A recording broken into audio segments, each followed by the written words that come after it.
Hold on now. Hold on. Does this mean I'm in the club?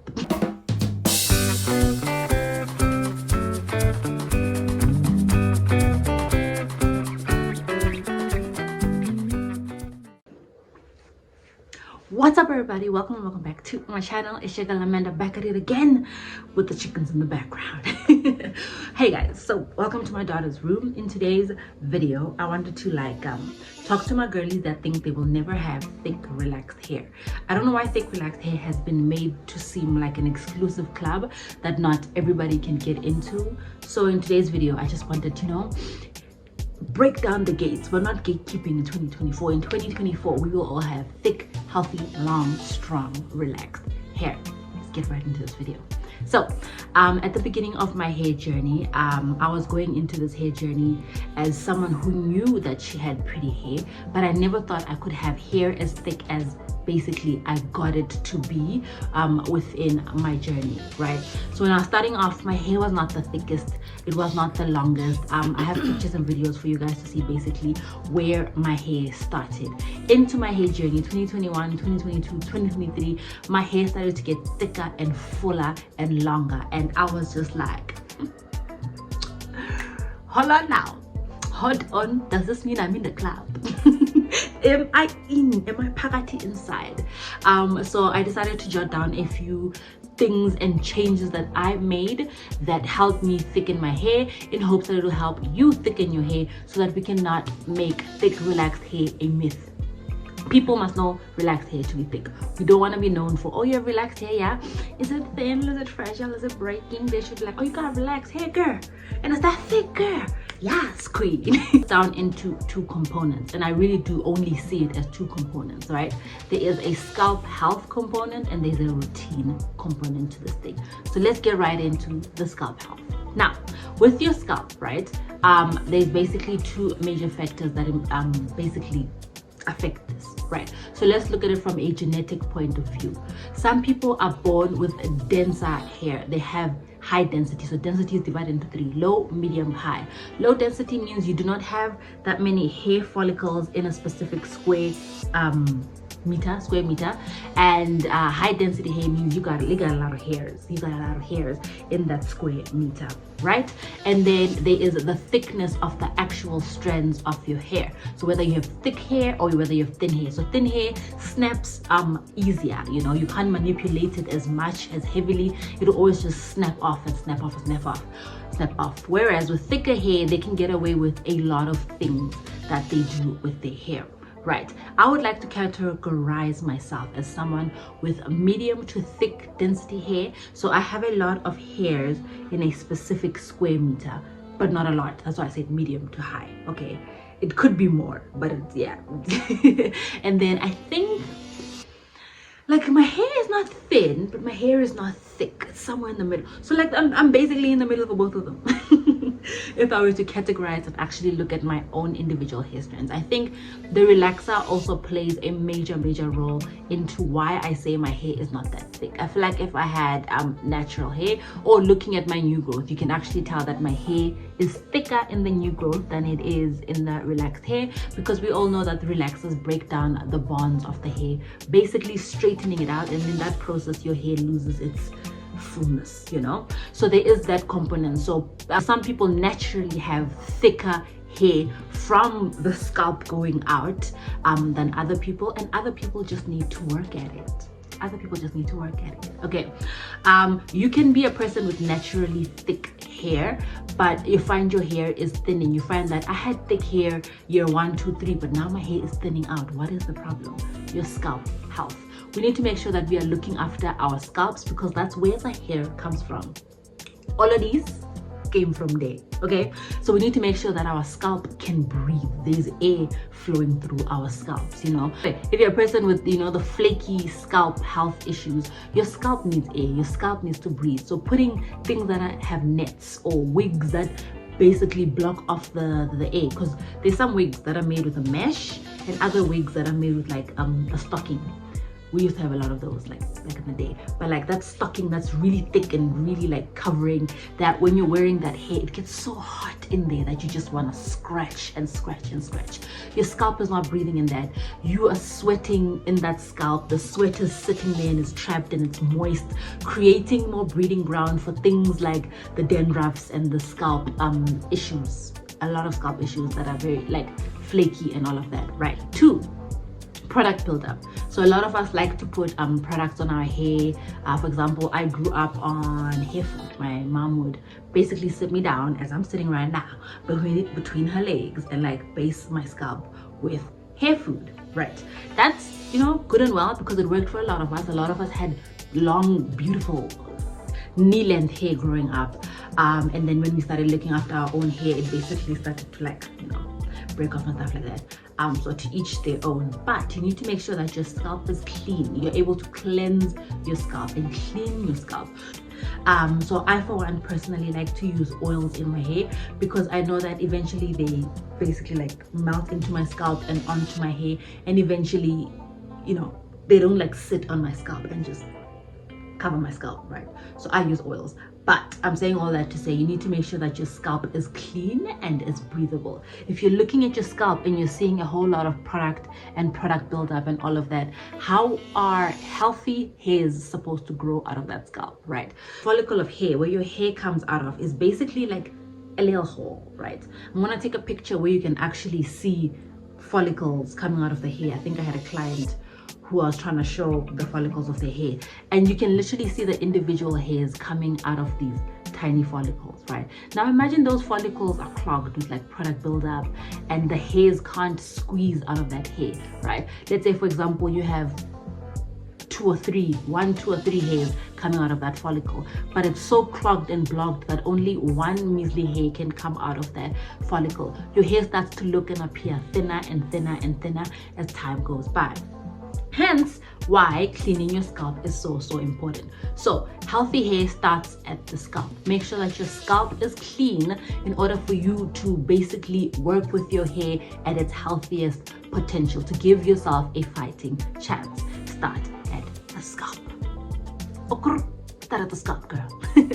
Now the second one is a routine. This one can be broken down into so many effectives. All right, so the first one that I wrote here is basically heat damage or chemical damage, right? So let's say you're growing thick, beautiful, luscious hair, and you are over processing your hair with relaxer. You're letting the relaxers sit too long. You relaxing your hair, then you're dyeing your hair, then you're relaxing it, then you're dyeing it, then you're dyeing it, relaxing and relaxing. Your hair becomes damaged. As the hair becomes damaged, it starts to split. When split ends occur, so let's say this is what a thick, healthy hair looks like, right?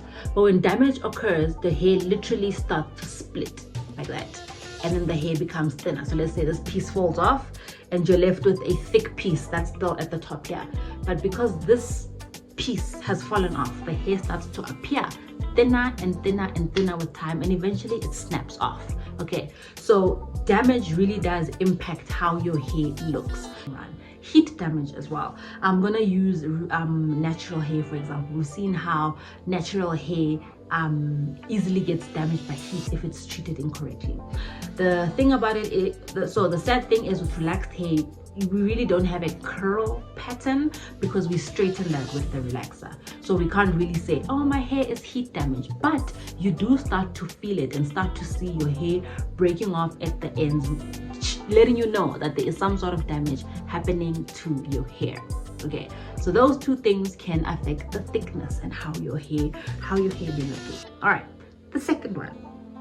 So the second one I wrote here is your relaxer routine and frequency. So I spoke a bit about this in the beginning, but how often are you relaxing your hair? Are you relaxing your hair from the root all the way to the tips with every single relaxer?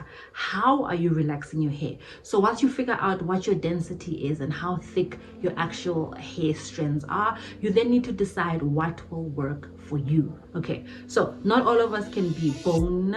I say bone, nobody should be bone straight, but not all of us can be bone straight relaxed hair girlies. Some of us need to be Tex-Lax girlies. If you know you have hair on the thinner side, you don't have dense hair, you don't have thick hair, and every time back in the years that you used to relax your hair used to look thin like a piece of paper. How about you leave a little bit of texture in your hair? Tex-Lax is purposefully leaving texture in your hair. You weaken the relaxer so that it leaves a lot of texture in your hair. Weaken, I say weaken, but so people put conditioners or an oil, or you actually buy a Tex-Laxing kit, which is not as strong as a relaxer that's actually trying to straighten your hair. So if you know that you have hair on the thinner side, how about you Tex-Lax your hair? Right, Tex-Laxing your hair leaves a lot of texture in your hair, which will leave your hair looking thicker and feeling stronger than it would if you have thin hair and then you're already bone straight relaxed and it's looking like a little flyaway.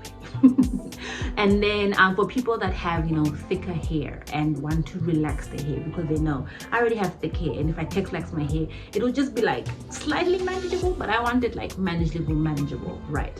That's me. I do that. So what I do with my relaxers is I relax my hair for the full amount of time. I use a normal relaxer, so not a Tex-Laxing kit. I relax my hair for the full amount of time. Also, I think a Tex-Laxing kit in SA is called blowout, right? That's called a blowout cream if I'm not mistaken. Correct me if I'm wrong in the comments below. But I relax my hair for the complete 25 minutes because I have coarse hair, and I don't comb the relaxer through my hair. You should never comb the relaxer through your hair. You can use the back of the comb to smooth it, but don't comb it. Please don't comb it. Okay, please don't comb it. So basically I smooth the relaxer through my hair and then I wash it out. Right. One, I'm using a at-home relaxer kit, the Dark and Lovely, and it is a no-lay relaxer. No-lay relaxers are known for not being harsh on the hair, so they're easier on the hair but harsher on the scalp. So already they don't process the hair as fast as a lay relaxer would. I think I broke down the difference between no-lay relaxers and lay relaxers in a video somewhere. I'm going to link it for you guys to see. But no-lay relaxers basically process slower. That allows me the time that I need at home to work through all my hair and wash out the relaxer without over processing my hair. Right, but another benefit of no-lay relaxers is because I'm not over processing my hair, it also leaves a lot of texture in my hair. I'm gonna try put a video here of my hair when it's wet or dry, one of the videos, so you guys basically see the texture that is in my hair when I wash my hair. When my hair is wet, it is not bone straight. It's not bone straight. Okay, when it's dripping wet, yes, it lays down. But when it starts to dry up, you see that it is not bone straight. And that texture that is left in my hair, not on purpose, but because of the relaxer that I use, basically gives me the volume of, you know, the hair that I want. It also allows your hair to be stronger and to withstand more manipulation and a bit more heat and, you know, all that styling and stuff that you do, because it's not bone straight and it's not weak and it's not, you know, hanging on for dear life.